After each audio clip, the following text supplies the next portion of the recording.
Yes, I was always kind of optimist, and that quality is important as a scientist.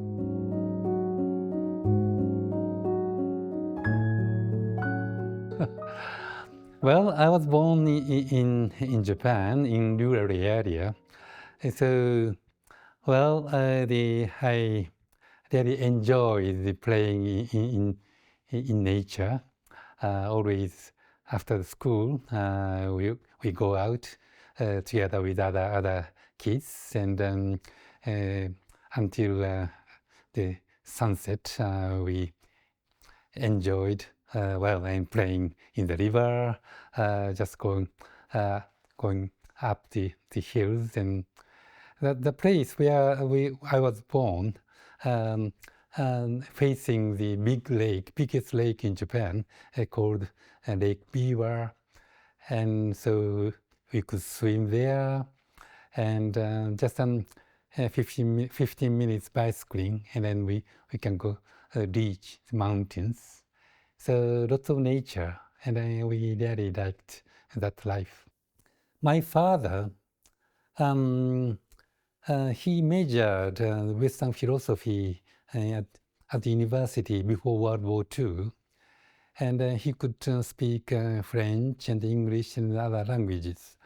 But he was, because of that, he was sent to the Indochina and Vietnam when war happened, because he could speak French. At that time, Vietnam was a French colony.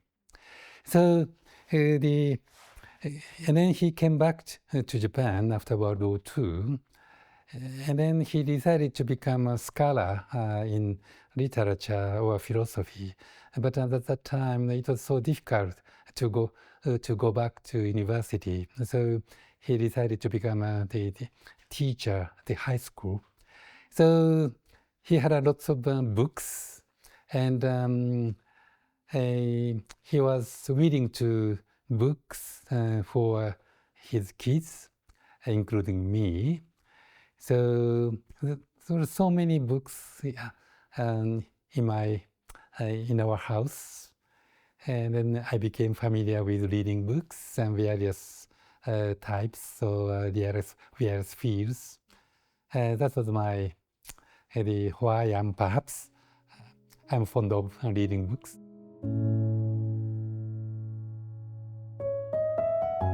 Well, I love some the literature books written by Japanese novelists, and then I became older, and more philosophical books in science.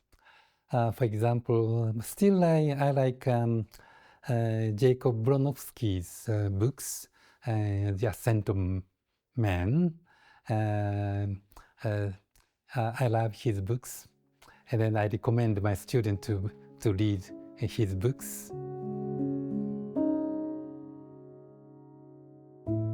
Well, so the families of mother's side, many generations, they have been the village doctors from samurai era, shogun's era. How many years ago? 200 years ago. So we are very much accustomed to the lives of village doctors. And when I was a kid, okay, that's not so bad to become the village doctor too. So it was familiar to me how the village doctor they treat patients. If the patients are poor, just some vegetables or something, that's fine. So yes, that was good old days. So before going to high school, I wanted to become an artist, painting or sculptures. So I spent almost all my time in doing that.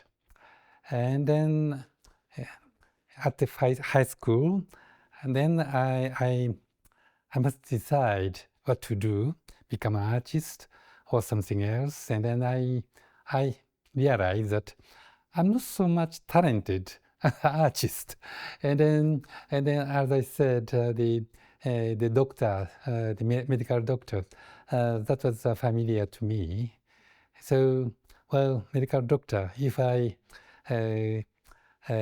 study hard, perhaps I can become doctor.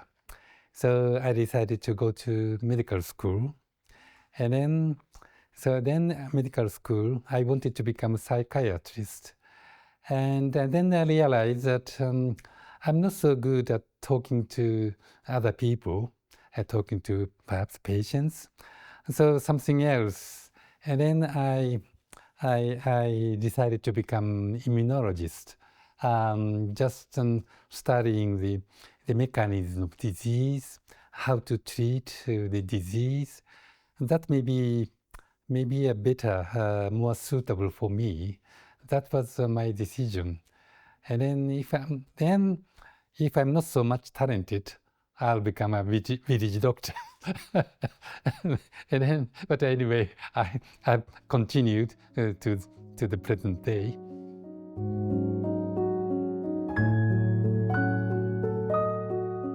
I think there must be a common element between the humanities and then natural science. So one thing I really like is that the Leonardo da Vinci's word that the to see is to know, or what is to know is to see. Anyway, for example, in art, the artists paint, they do painting, and then always I was interested in how he or she looked at the human figures or landscape in his or her in her own ways.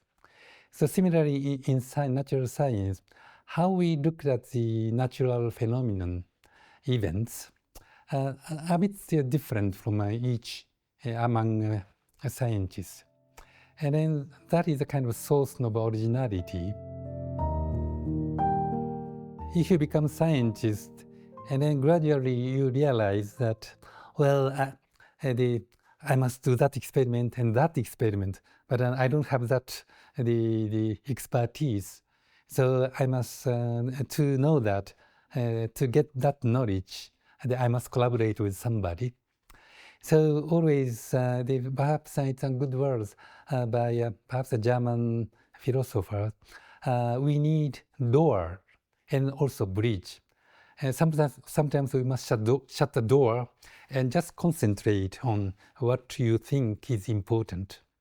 And then other time, you must open the door, go over the bridge to interact with other people. So two ways are always important. Just concentrate by shutting the door, do something you think it's important. And then other time, you must communicate with other people. And then two together, we have some good progress in understanding the nature.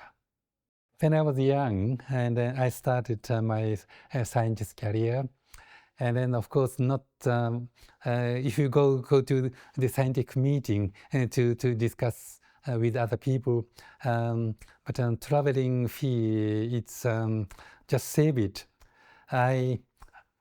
We just do experiments and then publish paper and submit the abstract to the meeting, but we didn't go. So just save the traveling cost. So and then if you become older and then become more recognized, and then the many scientific meetings I've been willing to join and have a discussion with them. So I think a certain stage scientist, really you must concentrate on what you're doing. And then otherwise, too much you are influenced by the knowledge from others, or looks like very modern knowledge or cutting-edge knowledge, and then you will be sometimes disturbed. So sometimes it's not so good. So concentrate on what is important on, and then communicate and show them what you found, and then discuss with them, and then go forward. That is the life of a scientist, I think. You must continue what you are interested in, whatever science, and just by continuing, you'll discover something new. So continuation, that is important. Nowadays, lots of new knowledge. Well, just you open the internet and then you'll find something new, and so you may be influenced by that kind of knowledge and then go with this way or that way. But just continue, and then you'll find something, and then you'll become being lucky. So continue, and then not so sensitive to the from stimuli from the outside, and then you continue, and then you find something new. So whatever you are interested in, just start and continue, and then your interest may a bit change, become more refined, and then you'll find something new, and then you become more interested in what you are interested in. Well, first of all, you must be optimistic. So the good science I know of, they are all optimists. And well, we'll continue and we'll find something new. And that kind of motivation and driving force, that is important. Diversity is important because there is not only one way of looking at nature, like literature or humanities. In even science, you'll see something from a different view, well, different viewpoints. You can look at things very differently, and that is a source of diversity. So if there is only one way of looking at the nature or natural phenomenon, that is not good. Every science become kind of a similar one. But we are conducting science because we can put it on science. Well, we can deal with it or treat it in a scientific way. But there are so many things not yet approached by modern scientific ways. So just they are left there. So I hope that the young scientists, they'll open the new way of looking at things, and then they'll find something new.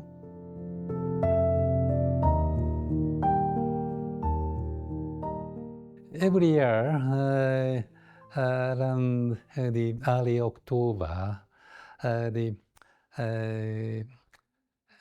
many my friends in Japan or in other countries, they give me emails. Well, maybe this year or something. But so I've been accustomed to that kind of emails. So all right, okay.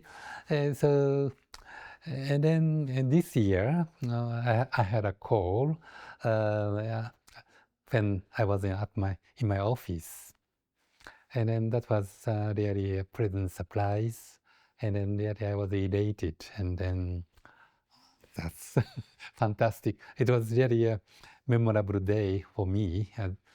in these 2 months, I have been kind of overwhelmed by various events.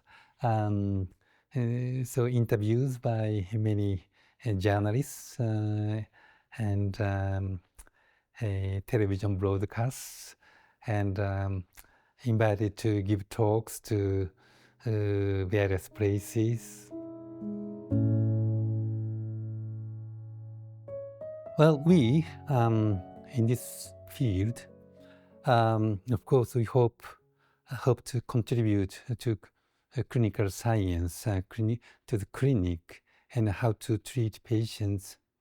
And after the announcement of a Nobel Prize, I have received so many emails from patients or families of patients, and then they told me how his situation is, or how his or her family members situation is, but well, I really wish to say something to them, but always science.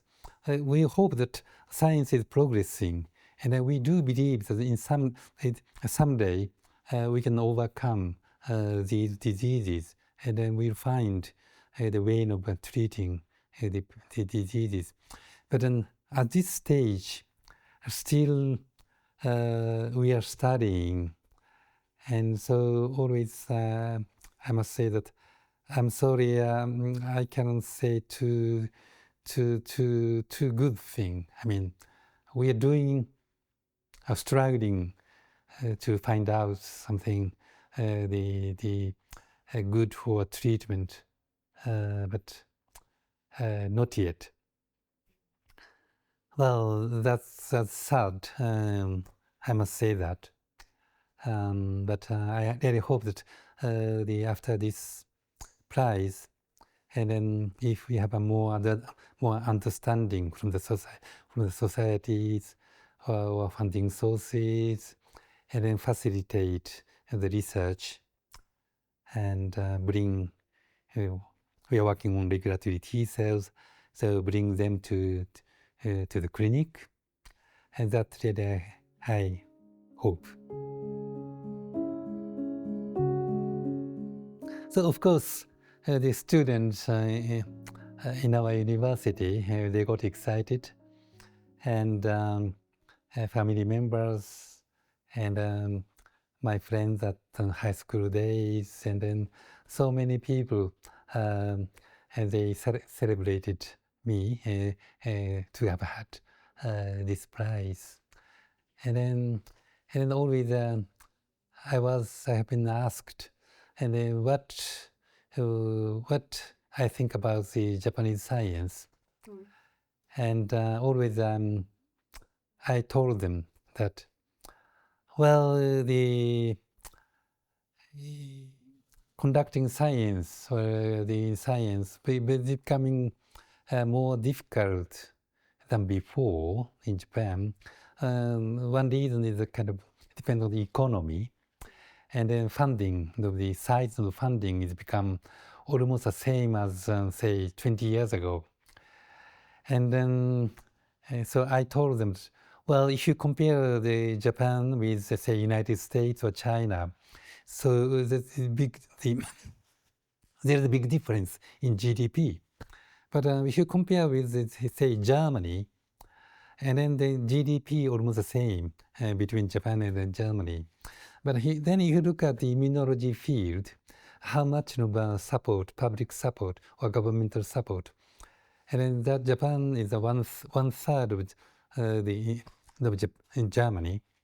So I told the government or Congress people, well, at least if you think that Japan should go on as a kind of the technology or natural science, well, that kind of country emphasizing technology to facilitate economy, well, the current support is not enough, especially for young scientists when they become independent. It's very difficult for them to become independent. So we need more support. So that I told the journalist, and then I visited the Congress, and then told them, and ministries for education. I visited there together with another laureate, Professor Kitagawa, Nobel Prize for chemistry.